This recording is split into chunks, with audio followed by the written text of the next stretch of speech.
Lavrenti Pavlovich Beria.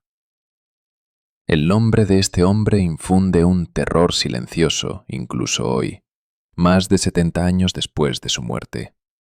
Era bajito, con gafas redondas y un rostro aparentemente amable. Pero detrás de esa mirada tranquila se ocultaba uno de los seres más crueles y calculadores del régimen soviético. Beria nació en 1899 en Merjeuli, una pequeña aldea de Abjasia, hoy parte de Georgia. Fue ingeniero antes de dedicarse por completo al Partido Comunista. Desde joven mostró ambición, astucia y la capacidad de adaptarse a las luchas internas del poder.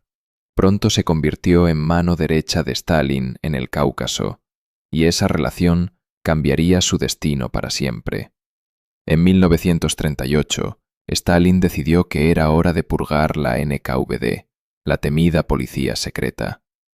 Nikolai Yezhov, su anterior jefe, había organizado el Gran Terror, pero terminó siendo otro peón sacrificado. Fue entonces cuando Beria fue llamado a Moscú. Tenía un objetivo claro: reorganizar la NKVD, consolidar la represión y asegurarse de que el control absoluto del Estado se mantuviera. Beria era distinto a Yezhov, no era un sádico impulsivo, era metódico, inteligente y calculador. Redujo el ritmo de las purgas, pero mantuvo intacto el aparato represivo. Bajo su mando, la NKVD perfeccionó el sistema Gulag, convirtiendo los campos de trabajos forzados en una maquinaria económica que explotaba millones de vidas. Fue Beria quien impulsó el uso del Gulag como fuente de recursos minerales, madera y construcción de infraestructuras. Para él, los prisioneros eran solo números, no personas. Sin embargo, si por algo es recordado Lavrenti Beria, es por su sadismo personal. Desde su mansión en Moscú, organizaba secuestros sistemáticos de mujeres jóvenes. Sus agentes las interceptaban por la calle o las citaban bajo pretextos falsos y las llevaban a su residencia. Allí, Beria las violaba y, en algunos casos, ordenaba su ejecución para borrar cualquier rastro. Hay testimonios de guardias de su residencia que relataron cómo, al terminar sus encuentros, él salía y decía una frase escalofriante: «Llevadla fuera, que no exista más problema». Los archivos y las investigaciones independientes coinciden en su patrón de abuso sexual. Nadie estaba a salvo. Esposas de ministros, actrices famosas, adolescentes de familias humildes. Si sus víctimas sobrevivían, recibían flores y un pequeño regalo. Era su forma enfermiza de cerrar el episodio. Si se resistían, simplemente desaparecían. Mientras tanto, en la cúspide del poder, Beria consolidaba su figura. Fue uno de los principales responsables del desarrollo de la bomba atómica soviética. Stalin no confiaba en nadie más para dirigir el espionaje y el programa nuclear.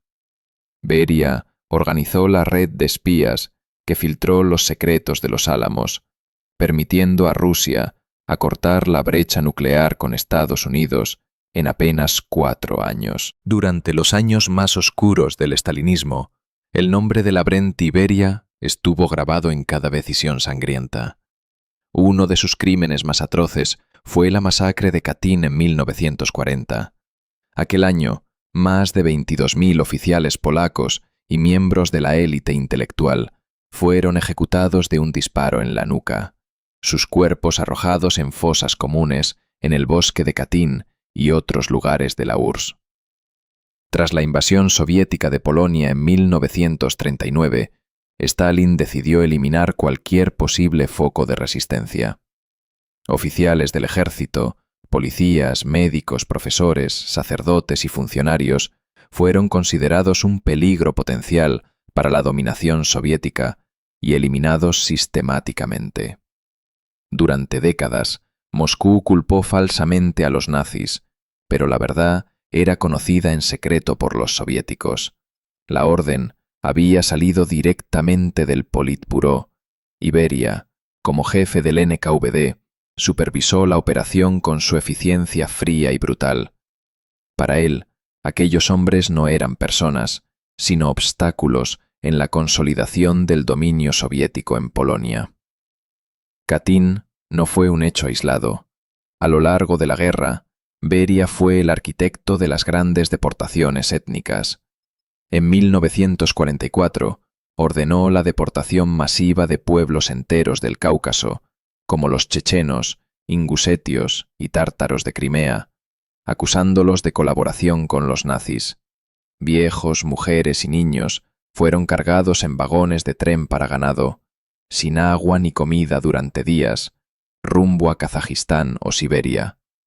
Las escenas eran dantescas: cadáveres abandonados en las estaciones, madres abrazando a sus hijos muertos de frío o de hambre antes de que los soldados los arrojaran sin ceremonia en fosas improvisadas.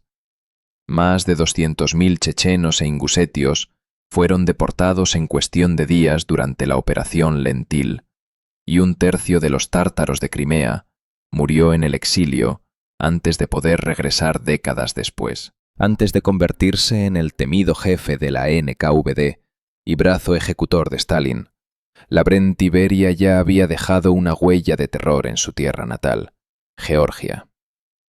Durante los años 20 y 30, Beria ascendió como líder del Partido Comunista en el Cáucaso, usando la represión y el asesinato político como sus principales herramientas. Fue él quien aplastó la rebelión de Uria en 1924, donde miles de campesinos y socialdemócratas georgianos fueron ejecutados sin juicio. En cada pueblo, las plazas se llenaban de cuerpos expuestos como advertencia. Pero su dominio no se limitaba a la represión política. Entre 1937 y 1938, durante la Gran Purga, Beria ordenó la demolición de decenas de iglesias históricas en Tiflis.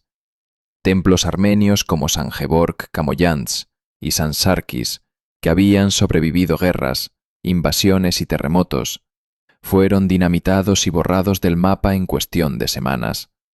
Sus piedras, talladas durante siglos, no desaparecieron. Se reutilizaron para construir muros, edificios del partido y viviendas de la nueva élite comunista.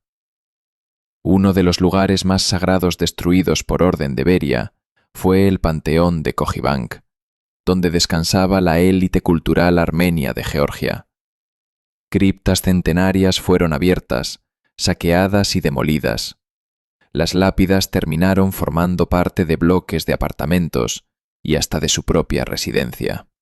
Mientras tanto, Beria se instalaba en una de las casas confiscadas en Machabeli Street. Muchos de sus vecinos habían sido ejecutados por su orden. Para él, el terror no era un simple método de gobierno, era un medio de ascenso y un estilo de vida. Más adelante, en 1944, completó su obra de deportaciones masivas, expulsando a más de 115.000 turcos mesquetianos de Georgia hacia Asia Central. Familias enteras murieron en el traslado, desapareciendo para siempre de sus aldeas natales. Además de las ejecuciones y deportaciones, Beria supervisaba proyectos secretos de eliminación silenciosa. Fue él quien dio su respaldo al científico Grigori Mairanovsky, un médico y toxicólogo que dirigía el laboratorio secreto de venenos del NKVD en Moscú. Allí, Mairanovsky experimentaba con toxinas letales, probándolas directamente en prisioneros vivos para comprobar su efectividad. Cianuro, curare, toxina botulínica y venenos experimentales eran inyectados o administrados en comidas para observar tiempos de reacción y métodos de asesinato que simularan muertes naturales. Beria estaba obsesionado con la posibilidad de eliminar enemigos sin dejar rastro, y Mairanovsky se convirtió en su principal herramienta para ese fin. Bajo su supervisión, el laboratorio creó venenos indetectables para eliminar disidentes, agentes enemigos y figuras molestas para el régimen, perfeccionando un arte de la muerte silenciosa que sería heredado por la KGB y otros servicios soviéticos. Tras la muerte de Stalin, en 1953, Beria creyó que sería su heredero natural. Había conspirado, chantajeado y destruido rivales durante décadas, y se veía como el más capaz para gobernar la URSS. Durante un breve periodo, fue el hombre más poderoso del país. Propuso liberar a presos políticos, suavizar la represión y negociar con Occidente. Pero sus compañeros en el Politburó le temían tanto como le odiaban. Nadie quería un dictador tan despiadado y con tanta información comprometedora sobre todos ellos. En junio de 1953, Nikita Jrushchov y otros altos mandos soviéticos organizaron su caída. Fue arrestado en una reunión del Politburó, lo sacaron esposado y lo llevaron a la prisión de Moscú. Durante meses lo interrogaron y humillaron en un acto de venganza colectiva contra quien los había vigilado y aterrorizado durante años.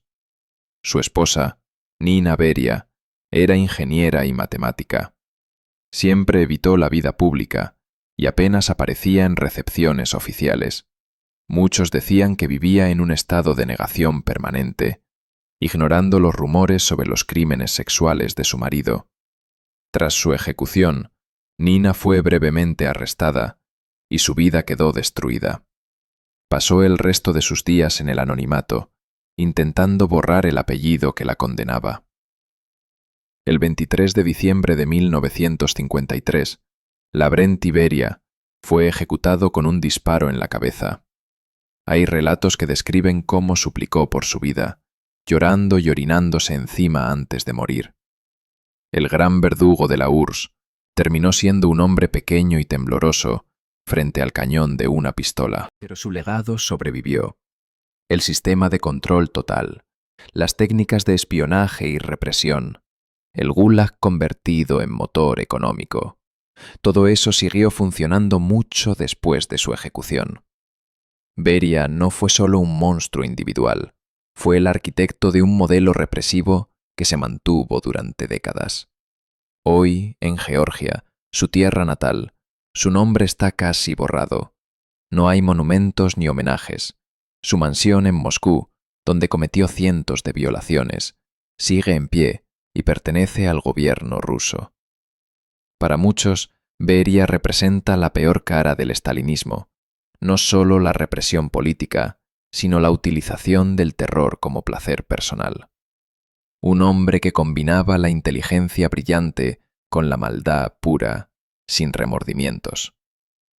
En el funeral de Stalin, apenas unos meses antes de su arresto, Beria se mostró exultante. Sonreía mientras millones lloraban la muerte del dictador. Sabía que era su momento, se creía intocable, el nuevo zar en las sombras, pero su final fue un recordatorio de que, en el régimen soviético, nadie estaba seguro, ni siquiera su policía secreta, ni siquiera el arquitecto del terror. Quizá la imagen que mejor lo define no es la de un ministro todopoderoso dirigiendo la NKVD, ni la del ingeniero organizando el programa nuclear, sino la de un hombre bajo y miope, con gafas redondas, abriendo la puerta de su coche a una joven asustada en plena noche moscovita. Esa escena resume su esencia, el abuso absoluto de poder, el terror íntimo e invisible que no aparecía en las proclamas oficiales ni en las grandiosas marchas del 1 de mayo. Ese era Lavrenti Beria, el monstruo en la sombra.